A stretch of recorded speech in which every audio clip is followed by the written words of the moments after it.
श्री राधे राधे। हरे कृष्णा। हम सब साधक में साधुता पुस्तक श्रवण कर रहे हैं। गतांग से आगे श्रद्धा जो शास्त्रण में लिखो है तथा जो संत जन कहे हैं वा को बिना सोचे विचारे जो कि त्यो मान लेनो ही श्रद्धा है। सीधे शब्द में यो समझनो कि अपनी बुद्धि से काम नहीं लेनो। श्रद्धा ही तो आध्यात्म को मूल है। सात्विकी श्रद्धा में तो कछु और हु गहराई है। श्रद्धा में यह लोभ तऊ रहे है कि हम यदि इनकी आज्ञा पे चलेंगे तो हमारो परलोक सुधरेगो। या में स्वार्थ की कछु गंध है, किंतु सात्विकी श्रद्धा में तो यहू नहीं रहे।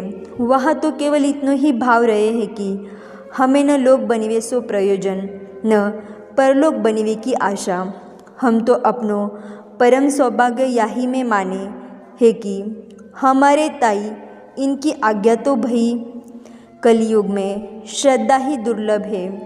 ताहू पे सात्विकी श्रद्धा यदि उपज पड़े तो श्री भगवान की अपार कृपा समझ लेनी चाहिए।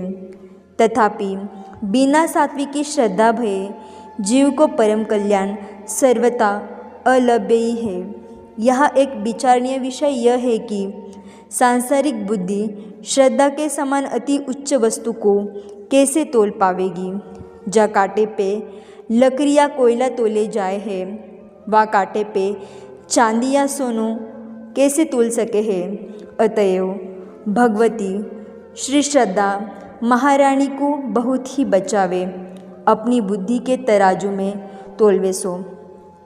श्रद्धा यदि राख्थे बने तो यह बढ़ती ही जाए है। श्रद्धा को अंतिम फल है श्री भगवत प्रेम या आत्मबोध। बहुत ही सावधानता रखे। श्रद्धा ऐसी जल्दी उड़ी जाए है जैसे कपूर। या कारण श्रद्धा महारानी को बहुत ही संभारी के रखे। श्रद्धा के रोकवे की युक्ति अत्यंत आर्त है कि दोनों हाथ बांधी के श्री श्रद्धा महारानी सो भीख मांगे। मेरी परम दयामयी माँ, जब तुम कृपा करी के या अधम जीव के अंतकरण में आय के विराजी हो, तब इतनी कृपा और हो करो कि अब या अंतकरण को अपनो निजी घर बनाए ले। साथ ही अपने योग्य या अंतकरण को सुधार ले। मेरी परम दयामयी माँ, तात्पर्य इतनो ही है कि सर्वतो भाव सो श्री भगवती श्रद्धा महारानी को दृढ़ता के साथ अंचल पकड़ी ले। फिर तो यह दयालु मैया अपने लाल को निरंतर ऊपर ही उठाती रहेंगी तथा इनको चैन तब मिलेगो जब अपने लाल को श्री प्रियतम की गोद में बिठाई देंगी। जाके कोटिन जन्म के पुण्य उदय हुए है, वाही के अंतकरण में सात्विकी श्रद्धा उपजे है, रुके है, बड़े है और खूब बढ़ती ही जाए है तथा अतृप्ति की भावना हुए है। हाँ, यदि ये सबरी बातें लेनो चाहे तो एक ही बात को अभ्यास करे कि कहाँ मैं तुच्छ और कहाँ ये जिनसो श्रद्धा प्राप्त भई। यही युक्ति है श्री श्रद्धा महारानी के रोकवे की।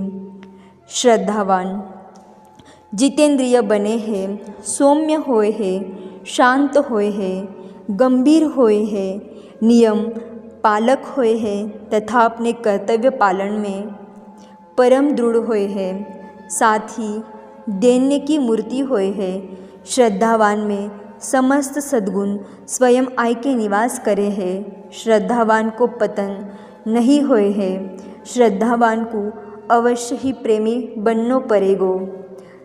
संयम के लिए इन बातन पर ध्यान रखना आवश्यक है। वाणी सदैव संभारी के बोलनो, कहूँ अनुचित शब्द न निकली जाए ऐसो ध्यान रखनो। कम बोलनो, सत्य मृदु एवं हितकर वाक्य ही मुख से उच्चारण करनो। कबहू कैसी हो परिस्थिति में काहू सो कठोर वचन नहीं बोलनो। दृष्टि बहुत संभारी के दृष्टि उठानो, कहूँ स्त्री आदिकन पे दृष्टि न पड़ी जाए ऐसी संभार रखनी। बहुत ही आवश्यकता परिवे पे देखनो। शने शने आगे को मार्ग देखी के तब दृष्टि उठानो, मार्ग चलते समय इत उत में नहीं झांकनो। आहार आहार उतनो ही करनो जितने में उदर पूर्ति है जाए। सात्विकी हितकर हल्को पाचक तथा जामे कम व्यय परे ऐसो ही आहार करनो। शरीर की रक्षा के ताई ही भोजन करनो। जीवा के स्वाद के विचार सो कोई आहार नहीं करनो। बहुत गर्म भारी उत्तेजक अभक्ष्य तथा मादक वस्तु कबहू नहीं ग्रहण करनी। भोजन करते समय विशेष सावधानी यह राखे कि मन में हो कोई दूषित विचार नहीं आन पावे। सदैव पवित्र विचारण की गंगा में डूबते भय ही भोजन करनो। भोजन के समय कबहू क्रोध नहीं करे, ऐसो करिवे सो भोजन को रस बनिवे की अपेक्षा विष ही बने है, जो शरीर में नाना प्रकार की विकृति पैदा करे है। साथ ही यासो रक्त हु दूषित होए है। कबहू श्री भगवत असमर्पित आहार ग्रहण नहीं करनो।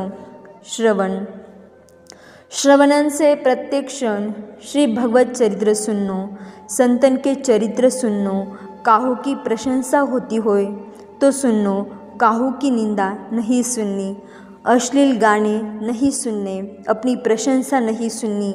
जो पाप लगे है पर निंदा करीवे में, वही पाप लगे है अपनी प्रशंसा करीवे में। जो पाप लगे है पर निंदा सुनीवे में, वही पाप लगे है अपनी प्रशंसा सुनीवे में। हितकर वाक्य ही सुननो, अनावश्यक श्रुति सो बचिवे के ताई जोर जोर सो श्री भगवत नामोच्चारण करणो। नेत्रन को ठीक संयम यही है कि उनसे भक्तन के चरित्र अवश्य पढ़नो। श्री भगवत चरित्र पढ़नो, शिक्षाप्रद पुस्तक पढ़नो, श्री मानस रामायण नियम सो पढ़नो। अश्लील पोथी नहीं पढ़नी। जा पोथी में परनिंदा लिखी होए, खंडन लिख्यो होए, ऐसी पोथी नहीं पढ़नी। संतन के वाक्य अवश्य पढ़ने, संत भक्त और श्री भगवत विग्रहन के दर्शन अवश्य करने। कोई मन में विकार उत्पन्न करीवे वारे अश्लील चरित्र कबहू नहीं देखने। मन में विषय संबंधी संकल्प न उठन पावे, काहू को अनिष्ट चिंतन न होने पावे। जब जब मन में अनुचित संकल्प उठवे लगे तब तब श्री भगवत कृपा को स्मरण करो कि श्री प्राणनाथ ने बड़ी कृपा करी कि मोको मनुष्य जन्म दियो, विद्याध्ययन करायो, उत्तम संग दियो। और अब हमें चाहिए कि सदैव सावधान रहे, कोई दूषित संकल्प मन में न उठन पावे। प्रत्युत सतत यही प्रयत्न करे कि मन में इनकी अपार कृपा को चिंतन होतो रहे, अपने जीवन के सुधार के उपाय सोचते रहे। हम सबको हित ही होए ऐसे संकल्प बनाते रहे।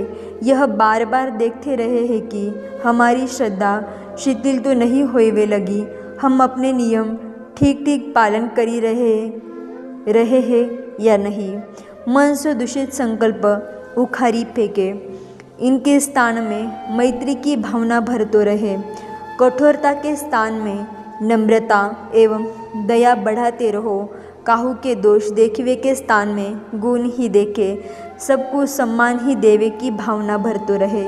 ऊंचे से ऊंचे संकल्प बनानो तथा उनको क्रिया रूप में लानो, यही तो करनो है। प्रत्येक साधक को इनको सुधार करनो परम कर्तव्य है। कर्मेंद्रिय, हाथ पाँव, वाणी, मूत्रेंद्रिय और मल विसर्जनेंद्रिय, ये पांचों कर्मेंद्रिय कही जाए है, कारण कि ये सब केवल काम ही करी सके हैं। इनको भले बुरे को ज्ञान नहीं है। इनसे ऊपर है ज्ञानेंद्रिय, आँख, नाक, कान, जुवा, त्वचा, ये पांचों समझ सो काम ले है। इनको भले बुरे को ज्ञान होए है, या कारण ज्ञानेंद्रिय कही जाए है। साधक को यही परम कर्तव्य है कि इन पांचों को सतत शुभ काम में ही लगावे तथा इनकी सफलता समझे श्री भगवत सेवा में ही हाथ सदैव सेवा के काम में लगाए रखे। कोई गिर पड़े तो वाके उठावे में हाथन की सफलता समझे। यही तरस तो रहे कि अपने हाथन को काहू के काम में ला सकूँ। गुरुजनन की सेवा में ही हाथन की सफलता समझे। श्री ठाकुर जी के मंदिर में हाथन के द्वारा कछु सेवा करते रहे। हाथन सो दीनहीन की सेवा करीबे में ही वो संकोच न करे, हीनता न समझे, प्रत्युत यही भावना बनावे कि आज ही तो हाथन की सफलता भई है। श्री भागवत जी में परम भागवत श्री अम्बरीश जी की जीवनी लिखियो है। जीवनी में लिखियो है, अपने दोनों हाथन सो श्री भगवान के मंदिर को झाड़ते बुहारते। हाँ, यदि ये हाथ कहूँ भगवत सेवा को सौभाग्य पाए जाए तो इनको बहुत संभारी के राखे। यह भावना बनावे कि ये हाथ अब श्री भगवान के है गए। अब इन हाथन सो कोई अनुचित काम न होने पावे, अर्थात सबकी सेवा करीवे सो ही हाथ पवित्र होए है। विरक्त साधक काम की भावना सो काहू को न छुए, क्रोध की भावना सो काहू को धक्का न दे, मारे नहीं, खोटे काम करीवे को अवसर आवे तब यही समझे कि मेरे हाथ तो टूटी गए हैं। हाँ, दीनन की सहायता के समय तथा श्री भगवत सेवा के समय अपने को सहस्र बाहु को अनुभव करे। हाथन की शोभा तथा सौभाग्य है पुण्यदान करीवे में, दीनन की सहायता करीवे में, गुरुजनन की तथा श्री भगवत सेवा करीवे में, याही में श्री प्राणनाथ की कृपा को अनुभव करे। साधु वेश धारण करी के पूरी साधुता पालन करे तब ही कल्याण संभव है। बोली वे में समस्त क्रियान में तथा मन में हो पूरी साधुता रहे। काहू बहाने सो काहू प्रकार सो काहू की अवज्ञा न करे। श्री भगवत प्रेम के ताई ही जीवन तथा प्रेम प्राप्ति के ताई ही पूर्ण प्रयत्न करना चाहिए। यह अलभ्य वस्तु साधन साध्य नहीं है, अपितु कृपा साध्य है।